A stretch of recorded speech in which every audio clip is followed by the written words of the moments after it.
आउनु साथीहरू, आज म तपाईहरुलाई काठमाडौँका केही ठाउँहरुमा घुमाउने कोसिस गर्नेछु। घुम्न मन त प्राय नलाग्ने मान्छे र मन नपर्ने मान्छे सायद कोही पनि हुँदैन होला। काठमाडौँ एउटा मन्दिरको सहर हो, जहाँ जुनसुकै टोलमा गल्लीमा गए पनि मन्दिर देख्न सकिन्छ। त्यसैले त्यसमध्येमा आज म तपाईहरुलाई 5 ठाउँ देखाउने कोसिस गर्नेछु। साथीहरू, त्यसमध्येमा तपाईहरुलाई देखाउन जानेछु म पहिलो 1 नम्बरमा पशुपतिनाथ मन्दिर। यो विश्वकै एकमात्र हिन्दूहरूको प्रसिद्ध तीर्थस्थान मध्ये एक हो। संसारका हिन्दू धर्मावलम्बीहरू एकचोटि यो पशुपतिनाथको मन्दिर दर्शन गरेर आउँदछन्। मन्दिर प्रसिद्ध बागमती नदीको किनारमा रहेको छ। यस बागमती किनारमा हुने आरती, रुद्राभिषेक, मन्दिर परिसरको शान्त वातावरणले यात्रुलाई आध्यात्मिकता अनुभव गराउँदछ। महाशिवरात्रिमा यो स्थान झनै रंगीन र भक्तिमय बन्छ।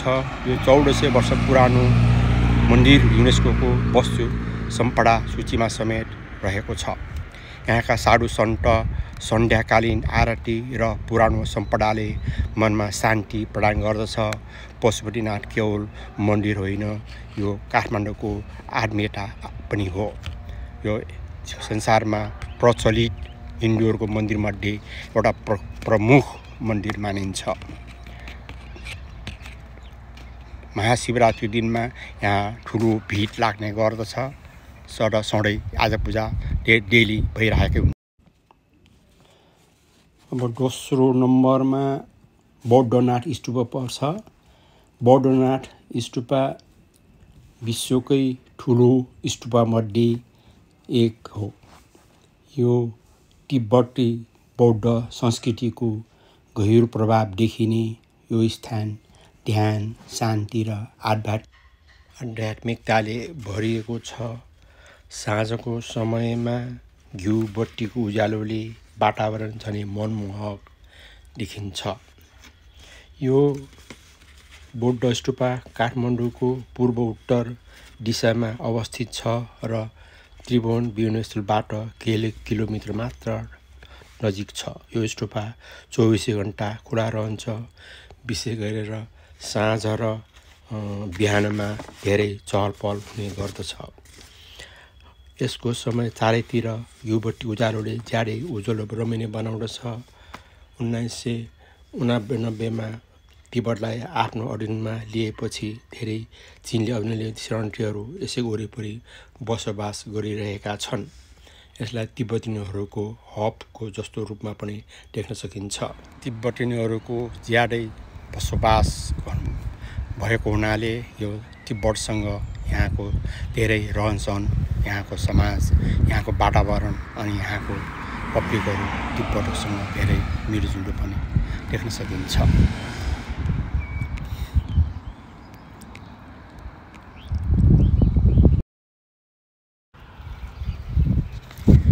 आउनु साथीहरू, तपाईलाई अब तेस्रो नम्बरको ठाउँ देखाउँदैछु। यो हो स्वयम्भूनाथ मन्दिर र यो मन्दिर काठमाडौँ पहाडमा अवस्थित छ र स्वयम्भू मन्दिरबाट सहरको अविस्मरणीय रङ्गीन र धेरै चहलपहल देख्न सकिन्छ। र यहाँको पुरानो स्तूप, प्रार्थना चक्र र मुक्त रूपले घुम्ने बाटोहरूले यहाँको आकर्षण बढाउँदछन्। बिहान र बेलुका यहाँका दृश्य धेरै रमणीय हुन्छन्। यहाँ बाटोहरूको धेरै जनसङ्ख्या भएको हुनाले यस मन्दिरलाई मङ्की टेम्पल, बाँदरको मन्दिर पनि भनेर भनिन्छ। यहाँ बौद्ध स्तूपको साथै हिन्दूहरूको मन्दिर पनि रहेको हुनाले यहाँ पर्यटकहरू दुवैतिर ज्यादै नै भिडभाड लाग्ने गर्दछ। साथीहरू, अब चौथो नम्बरमा हनुमान ढोका, जसलाई हनुमानको मन्दिर, हनुमानको मूर्ति भएको हुनाले, ठुलो मूर्ति भएकोले यसलाई हनुमान ढोका पनि भनिन्छ र यसलाई काठमाडौँ दरबार स्क्वायर पनि भनिन्छ।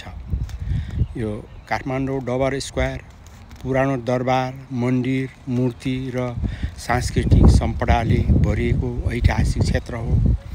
यहाँ मल्लकालका राजाहरू, शाहकालका राजाहरूले शासन यसै दरबार क्षेत्रबाट शासन गर्ने गरेको छ। त्यसो हुनाले यसलाई दरबार स्क्वायर भनेर भनिन्छ। यहाँ शाहकालका, मल्लकालका राजाहरूको वास्तुकलाको सङ्ग्रहालय र दरबारको परम्परागत सौन्दर्य हेर्न सकिन्छ। Thank you. अब 5औं नम्बरमा रहेको छ ठमेल। ठमेल काठमाडौँको सबैभन्दा जीवन्त र पर्यटन मैत्री टुरिस्ट रिजन हो। यहाँका क्याफे, रेस्टुरेन्ट, लाइभ म्युजिकबाट हस्तकला पसल र ट्रेकिङ गाइडहरूको उपहार पसलहरूले यसजना रात दिन चहल पहल। यहाँ स्वदेशी तथा विदेशी पर्यटकहरूले 24 घण्टा चहल पहल हुन्छ र स्वदेशी तथा विदेशी खानाहरूको स्वाद पनि उपलब्ध हुन्छ। यसका विभिन्न ठाउँको भ्रमण र हिमालय पर्वतारोहणको लागि आवश्यक रूपले सम्पूर्ण सामानहरू उपलब्ध छन्। यो क्षेत्र काठमाडौँको मुटु केन्द्रमा नै पर्दछ। साथीहरू, मैले यी 5 ठाउँको छोटकरी तपाईँहरूलाई परिचय दिएँ। तपाईँहरूले यी ठाउँहरूको भ्रमण गरेर यहाँको तपाईँहरूले मनोरञ्जन लिन सक्नुहुनेछ र यसको साथै यी ठाउँभन्दा बाहेक अरू ठाउँहरूको पनि मैले बिस्तारै तपाईँहरूलाई भ्रमण गराउँदै जानेछु। कृपया मलाई साथ दिनुहोला। तपाईँहरूलाई मैले रमणीय ठाउँहरूको भ्रमण गराउने कोसिस गर्नेछु। Thank you.